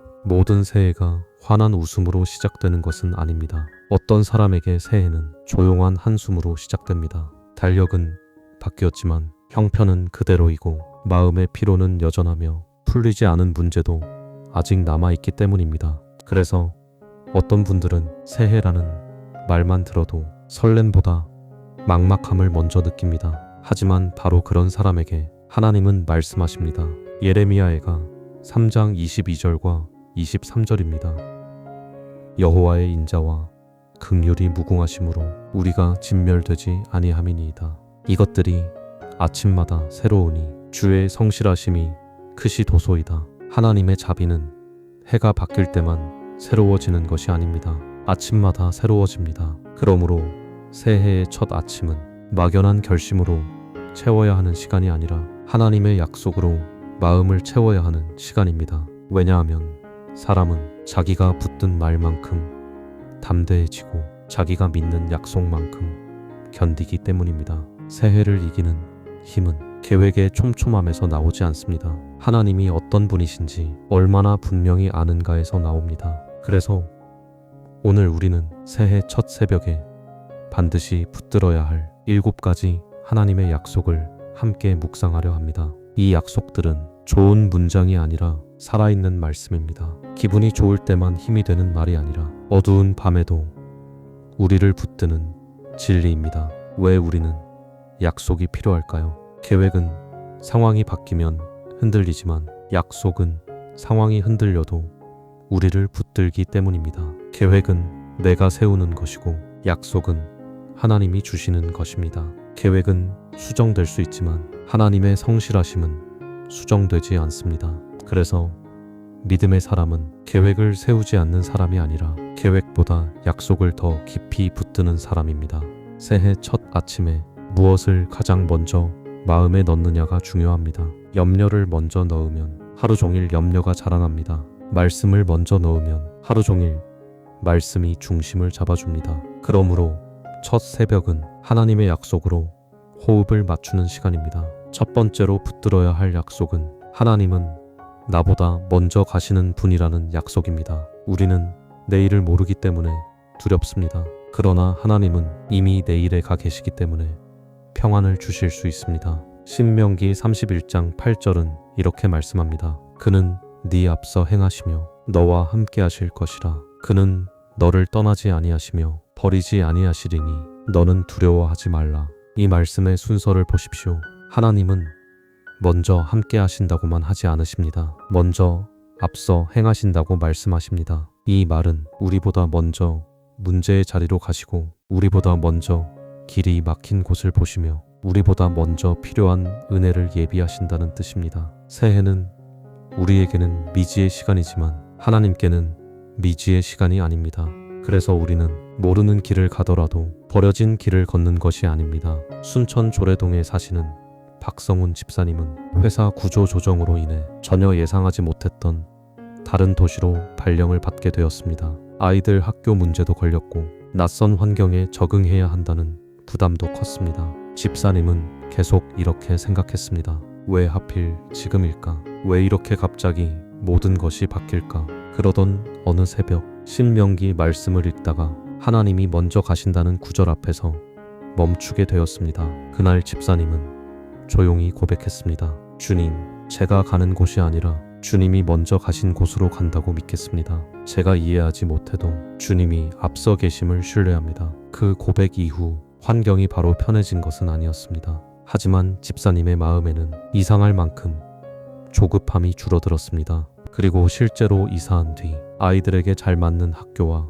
가족이 정착할 수 있는 좋은 이웃들이 예상보다 빨리 연결되었습니다. 집사님은 나중에 이렇게 말했습니다. 내가 먼저 길을 찾아낸 것이 아니라 하나님이 이미 가 계셨다는 것을 뒤늦게 본 것뿐이라고. 사랑하는 여러분, 새해를 앞두고 어디로 가야 할지, 무엇을 결정해야 할지, 어떤 선택이 맞는지 막막한 분이 있습니까? 그럴수록 첫 아침에 이렇게 고백하십시오. 하나님, 주님이 제 앞에 먼저 가심을 믿습니다. 제가 먼저 문을 열어야 하는 인생이 아니라 주님이 여신 문을 따라가는 인생이 되게 하옵소서. 하나님이 앞서 가신다는 약속을 붙드는 사람은 낯선 길에서도 무너지지 않습니다. 우리의 문제는 앞서 가시는 하나님을 믿지 못해서라기보다 자꾸 내가 먼저 달려가 보려고 해서 더 커질 때가 많습니다. 내가 먼저 계산하고, 내가 먼저 확정하려 하고, 내가 먼저 불안을 결론으로 만들어 버립니다. 그러나 믿음은 하나님보다 앞서 뛰어가는 것이 아니라 하나님이 앞서 가심을 인정하며 따라가는 것입니다. 이 순서가 바로 서면 마음의 혼란도 조금씩 잠잠해집니다. 두 번째로 붙들어야 할 약속은 하나님은 지친 자에게 새 힘을 주시는 분이라는 약속입니다. 어떤 사람은 새해를 두려워합니다. 그러나 어떤 사람은 두려워할 힘조차 없이 지쳐 있습니다. 지난 한 해가 너무 고단해서 새해를 꿈꿀 에너지조차 남아있지 않은 것입니다. 몸이 지치고 마음이 지치고 기도까지 지친 분들이 있습니다. 이럴 때 많은 사람들은 조금만 더 버티자고 자신을 몰아붙입니다. 하지만 하나님은 더 몰아붙이라고 하지 않으십니다.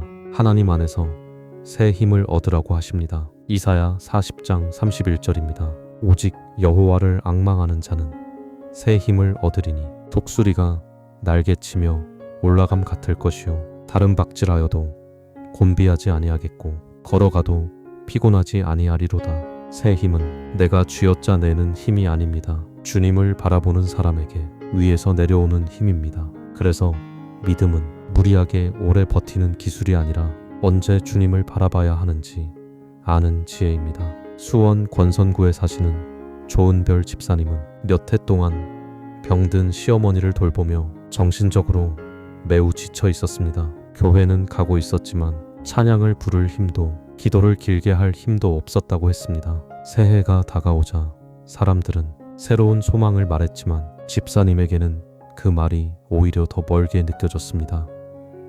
나는 이미 너무 달아버렸는데 무슨 새 힘이 있겠나 하는 생각이 들었다고 합니다. 그러던 어느 날 집사님은 새벽에 홀로 앉아 오직 여호와를 앙망하는 자는 새 힘을 얻으리니 라는 말씀을 붙들고 오래 울었습니다. 그리고 이렇게 기도했습니다. 하나님, 제가 강한 사람이 되게 해달라고 구하지 않겠습니다. 다만 주님을 바라보는 눈을 잃지 않게 해주십시오. 제게 필요한 것은 자존심이 아니라 새 힘입니다. 그 후로 집사님의 상황은 여전히 쉽지 않았습니다. 그런데 이상하게도 하루를 버틸 만큼의 힘이 매일 새로 주어졌다고 합니다. 모든 문제가 한꺼번에 끝난 것은 아니지만 무너지지 않을 힘, 사랑을 잃지 않을 힘, 다시 기도할 힘이 생겼다는 것입니다. 사랑하는 여러분, 새해 첫 아침에 가장 먼저 해야 할 일은 강해지겠다고 결심하는 것이 아니라 하나님께 새 힘을 구하는 것입니다. 하나님, 제가 지쳤습니다. 그러나 주님 안에서 다시 일어나게 하옵소서. 제 열심이 아니라 주의 힘으로 이 한 해를 살게 하옵소서. 이렇게 기도하십시오. 주님이 주시는 새 힘은 한 번에 1년치를 다 주시는 힘이 아니라 오늘을 살아낼 힘으로 옵니다. 그래서 그 힘을 경험한 사람은 내일도 다시 주님을 바라보게 됩니다. 여기서 앙망한다는 말은 막연히 시간을 보내는 기다림이 아닙니다. 하나님을 향해 시선을 들고 하나님에게서 도움을 기대하는 기다림입니다. 세상은 지친 사람에게 잠시 멈추라고 말할 수는 있어도 새 힘의 근원을 주지는 못합니다. 그러나 하나님은 기다리는 사람에게 위로만 주시는 것이 아니라 다시 걸어갈 힘을 주십니다. 그러므로 지친 사람에게 가장 필요한 것은 더 많은 자기 채찍이 아니라 더 깊은 하나님 바라봄입니다. 세 번째로 붙들어야 할 약속은 하나님은 광야의 길을 내시는 분이라는 약속입니다. 삶에는 아무리 생각해도 길이 보이지 않는 때가 있습니다. 기도를 해도 답답하고 방법을 찾아도 막혀 있고 앞으로 가자니 두렵고 뒤로 가자니 더 막막한 때가 있습니다. 성경은 그런 자리를 광야라고 부릅니다. 광야는 아무것도 없는 장소만을 뜻하지 않습니다. 내 능력으로는 더 이상 길을 만들 수 없는 자리를 뜻합니다. 그런데 바로 그 자리에서 하나님은 자신을 드러내십니다. 이사야 43장 19절입니다. 보라, 내가 새 일을 행하리니 이제 나타낼 것이라. 너희가 그것을 알지 못하겠느냐. 반드시 내가 광야의 길을 사막의 강을 내리니. 하나님의 일하심은 종종 우리가 예상한 길로 오지 않습니다. 우리는 포장된 길을 원하지만 하나님은 광야 한가운데 새 길을 내십니다. 우리는 이미 있는 문이 열리기를 바라지만 하나님은 없던 문을 만드십니다. 제주 애월읍에 사시는 김미정 성도님은 남편의 사업 실패 이후 가족이 어디서부터 다시 시작해야 할지 전혀 감을 잡지 못했다고 했습니다. 살던 곳을 정리해야 했고 아이들은 불안해했고 부부의 마음에도 말 못할 긴장이 쌓여 있었습니다. 성도님은 자꾸 하나님께 이렇게 물었습니다. 왜 길을 보여주시지 않습니까? 그때 말씀 가운데 들어온 것은 광야의 길을 내리라는 약속이었습니다. 그 순간 성도님은 깨달았습니다. 지금 보이는 길이 없다는 사실이 하나님이 길이 없다는 뜻은 아니라는 것을 말입니다. 그 후 가족은 하나씩 정리해야 할 일을 정직하게 정리했고 무리한 선택을 하지 않기로 했습니다. 몇 달 뒤 전혀 예상하지 못했던 일터와 거처가 동시에 열렸습니다. 성도님은 고백했습니다. 하나님은 내게 지도를 먼저 보여주신 것이 아니라 걸어갈 만큼의 길을 그때그때 내셨다고. 여러분, 광야에 서 있다는 이유로 하나님이 침묵하신다고 단정하지 마십시오. 오히려 광야는 하나님이 가장 분명하게 길을 여시는 자리일 수 있습니다. 새해 첫 새벽에는 이렇게 선포하십시오.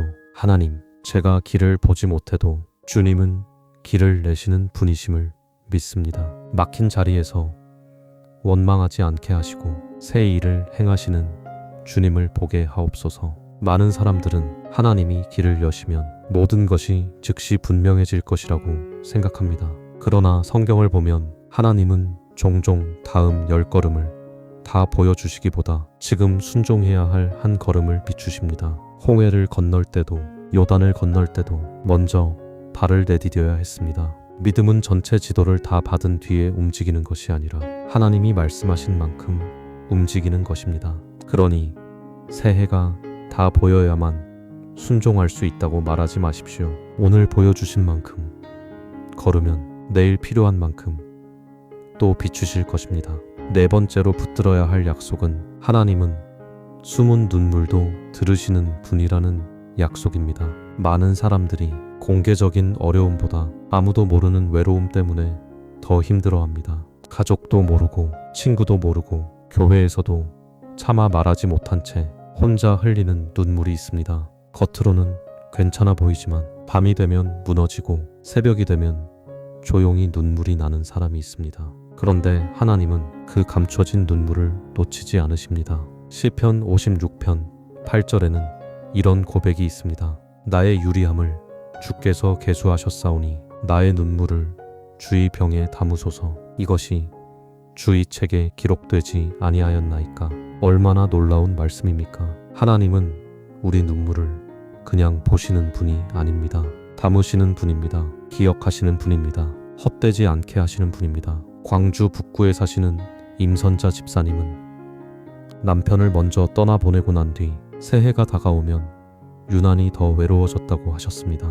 사람들 앞에서는 담담하게 지냈지만 집에 돌아오면 빈 의자가 너무 크게 느껴졌다고 합니다. 아무도 모르게 울고 아무도 모르게 기도하는 밤이 많았습니다. 그러던 어느 날 새벽 예배를 드리다 시편 말씀을 듣게 되었고 하나님이 눈물을 병에 담으신다는 표현 앞에서 마음이 무너졌습니다. 집사님은 그날 이렇게 기도했습니다. 주님, 사람들은 제 눈물을 다 몰라도 괜찮습니다. 주님이 아시면 충분합니다. 제가 숨겨둔 슬픔까지 주님 앞에 올려드립니다. 그 후 집사님의 외로움이 완전히 사라진 것은 아니었습니다. 하지만 더 이상 혼자 우는 것 같지 않았다고 고백합니다. 말씀을 읽을 때마다 하나님이 내 마음을 알고 계신다는 확신이 생겼고 교회 안에서도 조금씩 마음을 열 수 있게 되었습니다. 사랑하는 여러분, 말하지 못한 눈물이 있습니까? 새해 첫 아침에 그 눈물을 감추지 마십시오. 주님께 보여드리십시오. 하나님, 제가 말하지 못한 슬픔을 아시지요. 아무도 모르는 눈물까지 주님께 맡깁니다. 제 울음이 헛되지 않게 하옵소서. 숨은 눈물을 들으시는 하나님을 아는 사람은 사람들의 이해가 부족해도 무너지지 않습니다. 어떤 사람은 하나님께 크게 부르짖는 기도는 자신이 있는데 간이 있는데 작게 흐느끼는 기도는 자신이 없다고 생각합니다. 그러나 하나님께는 작은 신음도 기도입니다.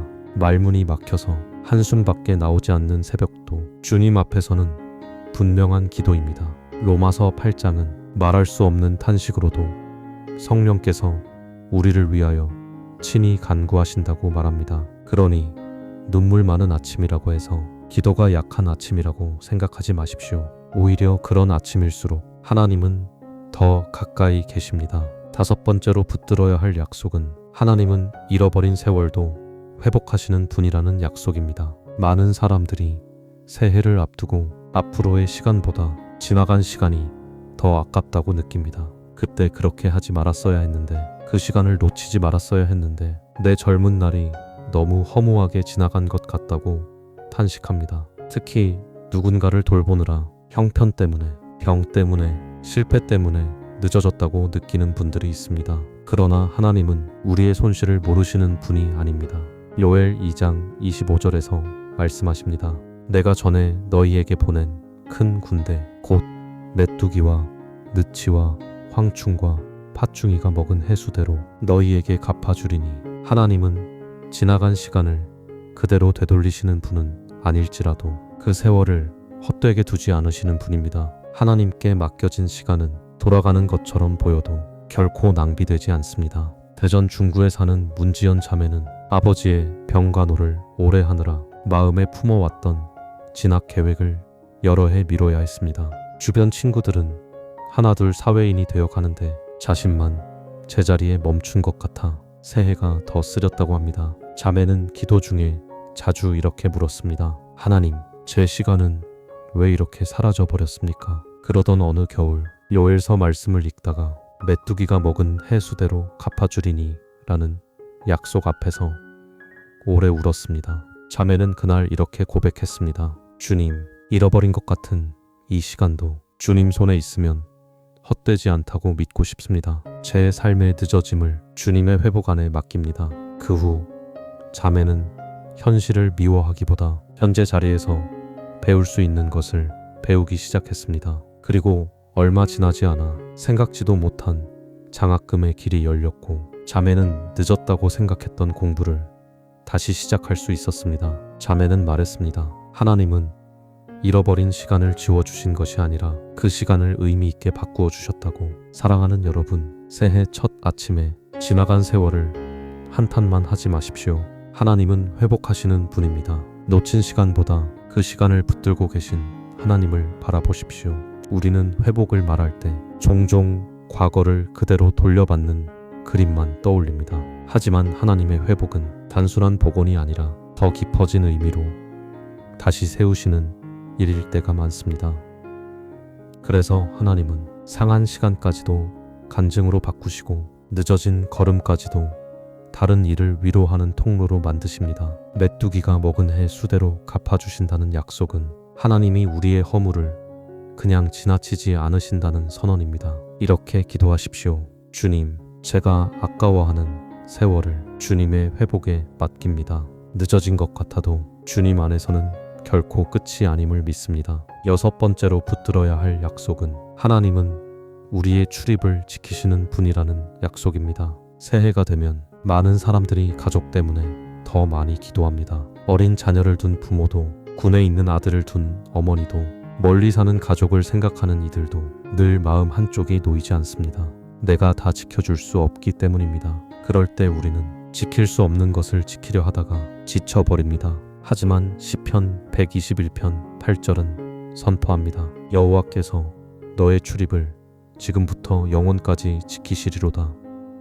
이 약속은 참 든든합니다. 내 눈이 닿지 않는 곳에도 하나님의 눈은 닿습니다. 내 손이 닿지 않는 곳에도 하나님의 손은 닿습니다. 그래서 우리는 모든 순간 가족 곁에 있을 수는 없어도 그들을 하나님 손에 맡길 수는 있습니다. 논산에 사는 이경희 집사님은 외아들이 군 복무를 시작한 뒤 하루에도 여러 번 마음이 무너졌다고 합니다. 전화가 오지 않으면 걱정되고 뉴스를 보다가도 가슴이 철렁했다고 합니다. 새해가 가까워질수록 이번 해도 아무 일 없이 지나가게 해달라는 기도만 반복되었다고 합니다. 그러던 어느 날 시편 121편을 읽다가 여호와께서 너의 출입을 지키시리로다 라는 말씀이 마음 깊이 내려왔습니다. 집사님은 아들의 사진을 앞에 두고 이렇게 기도했습니다. 주님, 제가 따라다니며 지킬 수 없습니다. 그러니 주님께서 지켜주십시오. 제 불안을 줄여주시고 주의 지키심을 믿는 믿음을 주십시오. 그 후 집사님은 아들을 생각할 때마다 염려의 말을 반복하는 대신 짧게 시편 121편을 선포하기 시작했습니다. 마음이 불안할 때마다 지키시는 이는 졸지도 아니하시고 주무시지도 아니하신다는 말씀을 되새겼습니다. 집사님은 고백했습니다.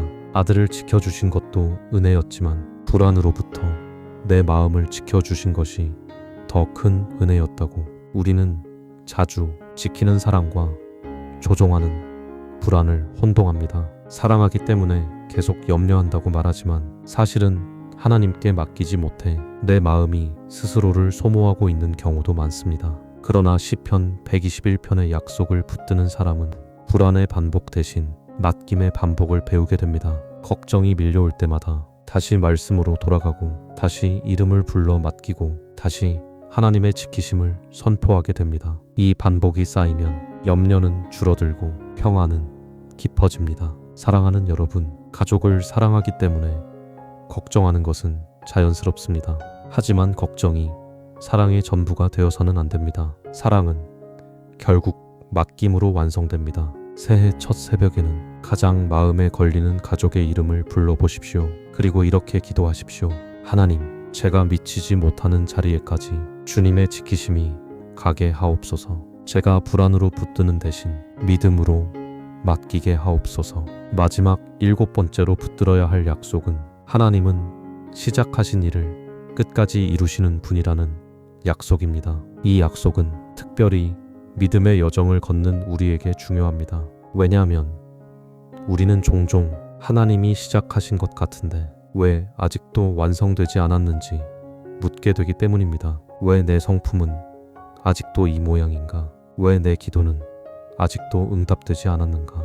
왜 내 가정과 삶은 아직도 이렇게 더딘가? 그럴 때 우리는 하나님의 침묵을 포기처럼 오해합니다. 그러나 빌립보서 1장 6절은 분명히 말합니다. 너희 안에서 착한 일을 시작하신 이가 그리스도 예수의 날까지 이루실 줄을 우리는 확신하노라. 하나님은 시작만 하고 떠나시는 분이 아닙니다. 시작하신 일을 끝까지 책임지시는 분입니다. 그래서 믿음의 사람은 완성된 자신을 보아서 희망을 갖는 것이 아니라 완성하실 하나님을 보아서 희망을 갖습니다. 속초 조양동에 사시는 류재환 집사님은 오랜 시간 술 문제로 가정과 믿음이 무너졌던 분이었습니다. 주님께 돌아온 뒤에도 자주 흔들렸고 스스로를 볼 때마다 실망했다고 합니다. 새해가 다가오면 이번에는 정말 달라져야지 결심했지만 몇 번의 실패를 겪고 나서는 아예 자신을 믿지 않게 되었다고 했습니다.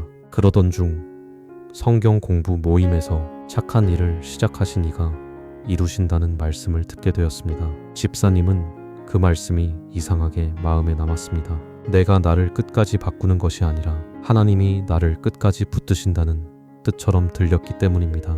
그날 집사님은 집에 돌아와 아주 짧게 이렇게 기도했습니다. 주님, 저는 저를 신뢰하지 않겠습니다. 대신 저를 시작하신 주님을 신뢰하겠습니다. 넘어져도 다시 일으키시는 주님께 제 남은 생을 맡깁니다. 그 이후 집사님의 싸움은 단번에 끝나지 않았습니다. 하지만 이전과 달라진 것이 있었습니다. 넘어질 때마다 포기하지 않고 더 빨리 주님께 돌아오게 되었다는 것입니다. 집사님은 말했습니다. 하나님은 나를 완성품으로 사랑하신 것이 아니라 완성해 가시면서도 사랑하셨다고. 사랑하는 성도 여러분, 혹시 자기 자신 때문에 낙심하고 있습니까? 아직 변하지 않은 부분, 여전히 더딘 기도, 여전히 완성되지 않은 삶 때문에 마음이 무거운가요? 그렇다면 새해 첫 아침에 이 약속을 붙드십시오. 하나님은 아직 끝내지 않으셨습니다. 하나님은 아직 포기하지 않으셨습니다. 하나님은 시작하신 일을 이루시는 분입니다. 하나님이 이루시는 일은 대개 우리가 원하는 속도보다 느리게 느껴집니다.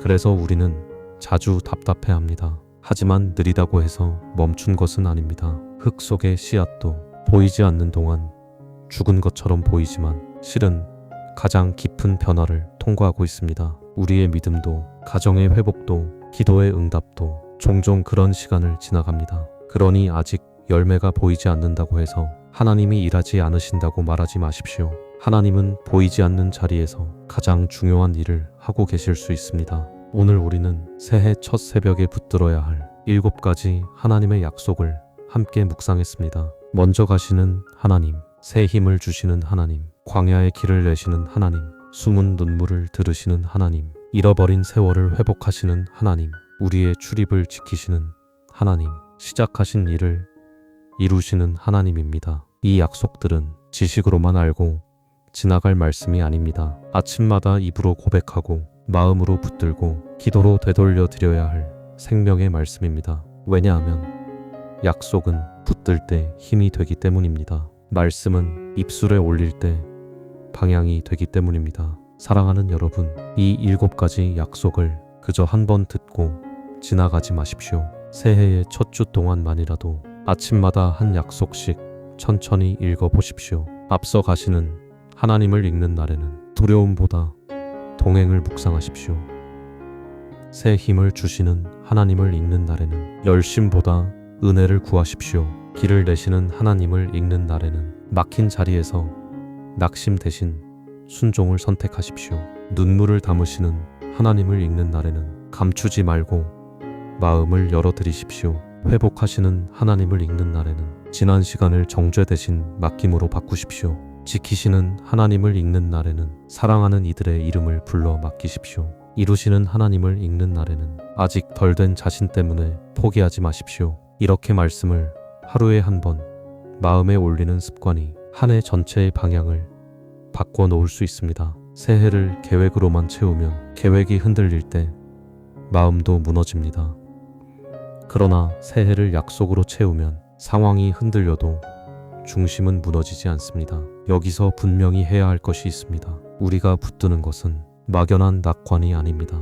좋은 일이 생길 거라고 스스로를 달래는 긍정의 주문도 아닙니다. 우리가 붙드는 것은 하나님 자신입니다. 하나님의 성품이고 하나님의 말씀이고 하나님의 신실하심입니다. 그래서 약속을 붙든다는 것은 현실을 부정하는 일이 아니라 현실보다 크신 하나님을 인정하는 일입니다. 상황이 어렵다는 사실을 모른 척하는 것이 아니라 그 어려움 한가운데서도 하나님이 여전히 하나님이심을 고백하는 것입니다. 이 믿음이 있을 때 사람은 무너지지 않고 조용히 그러나 단단하게 하루를 걸어갈 수 있습니다. 혹시 여러분 가운데 아직도 한 해 전체가 너무 막막하게 느껴지는 분이 있습니까? 그렇다면 7가지를 다 붙들지 못해도 괜찮습니다. 오늘 내 마음에 가장 크게 와닿는 약속 하나를 붙드십시오. 앞서 가시는 하나님이 필요하다면 그 약속을 붙드십시오. 새 힘이 필요하다면 그 약속을 붙드십시오.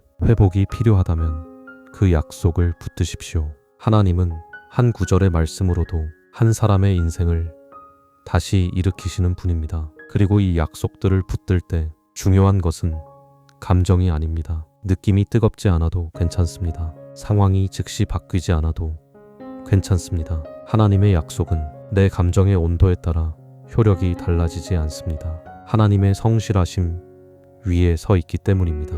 그래서 우리는 느낌보다 말씀을 믿고 상황보다 하나님을 신뢰하며 보이는 것보다 약속을 앞세워야 합니다. 어쩌면 어떤 분은 이 약속들을 들으면서도 제 마음에는 아직 멀게 느껴집니다 라고 말할 수 있습니다. 괜찮습니다. 약속은 멀게 느껴져도 거짓이 되지 않습니다. 햇빛을 느끼지 못하는 흐린 날에도 해가 사라지지 않는 것처럼 하나님의 약속도 내 감각 밖에 있다고 해서 사라지지 않습니다. 그러니 느껴지지 않는 날일수록 더 말씀 곁에 머무르십시오. 약속은 감정을 따라 서 있는 것이 아니라 하나님의 성실하심 위에 서 있습니다. 새해 첫 새벽에 드리는 가장 지혜로운 기도는 하나님, 제가 가진 계획보다 주님의 약속을 더 크게 보게 하옵소서 하는 기도입니다. 한 사람이 약속을 붙들면 그 사람의 말이 달라집니다. 문제가 없어져서가 아니라 문제보다 먼저 하나님을 말하게 되기 때문입니다. 두려움이 밀려와도 앞서 가시는 하나님을 말하게 되고, 지침이 몰려와도 새 힘 주시는 하나님을 말하게 되고, 눈물이 차올라도 기억하시는 하나님을 말하게 됩니다. 그래서 약속은 마음속 위로에 머무르지 않고 입술의 고백이 되어야 합니다. 새해의 첫 아침마다 하나님의 약속을 한 줄이라도 소리내어 읽어보십시오. 그 고백이 하루의 방향을 붙들어 줄 것입니다. 이제 함께 기도하겠습니다. 신실하신 하나님 아버지, 아침마다 새로우신 주의 자비를 찬양합니다. 새해의 문 앞에 선 우리 마음에 사람의 소리보다 하나님의 약속이 더 크게 들리게 하옵소서. 앞날이 막막한 이들에게는 먼저 가시는 하나님을 보게 하시고, 지쳐있는 이들에게는 새 힘 주시는 하나님을 경험하게 하옵소서. 광야 같은 자리에 선 이들에게는 길을 내시는 하나님의 손을 보게 하시고, 아무도 모르는 슬픔 속에 있는 이들에게는 눈물을 담으시는 주님의 위로를 허락하여 주옵소서. 잃어버린 시간 때문에 아파하는 이들에게는 회복하시는 하나님의 약속이 심령 깊이 내려오게 하옵소서. 가족을 생각하면 염려가 앞서는 이들에게는 출입을 지키시는 하나님의 평안을 허락하여 주옵소서. 자기 자신 때문에 낙심하는 이들에게는 끝까지 이루시는 하나님의 신실하심을 믿게 하옵소서. 무엇보다도 이 7가지 약속이 종이에 적힌 글자가 아니라 우리의 아침을 붙드는 생명의 말씀이 되게 하시고, 하루의 시작마다 이 약속을 되새기며 걷는 복을 허락하여 주옵소서. 우리의 확신이 사람에게서 오지 않게 하시고, 형편에서 오지 않게 하시고, 오직 살아계신 하나님에게서 오게 하옵소서. 그래서 한 해의 끝에 가서 돌아볼 때 우리가 잘해서가 아니라 약속하신 하나님이 성실하셨기 때문에 여기까지 왔다고 모그션 담대히 고백하게 하옵소서. 이 모든 기도를 우리 구주 예수 그리스도의 이름으로 올려드립니다. 아멘. 오늘 이 말씀 가운데 유난히 마음에 깊이 남는 약속 하나가 있다면 그 약속을 하루 종일 마음에 품고 걸어가십시오. 새해는 아직 시작되었고 하나님은 이미 일하고 계십니다. 새벽마다 새로우신 주님의 자비가 당신의 걸음보다 먼저 당신을 맞이하게 되기를 바랍니다.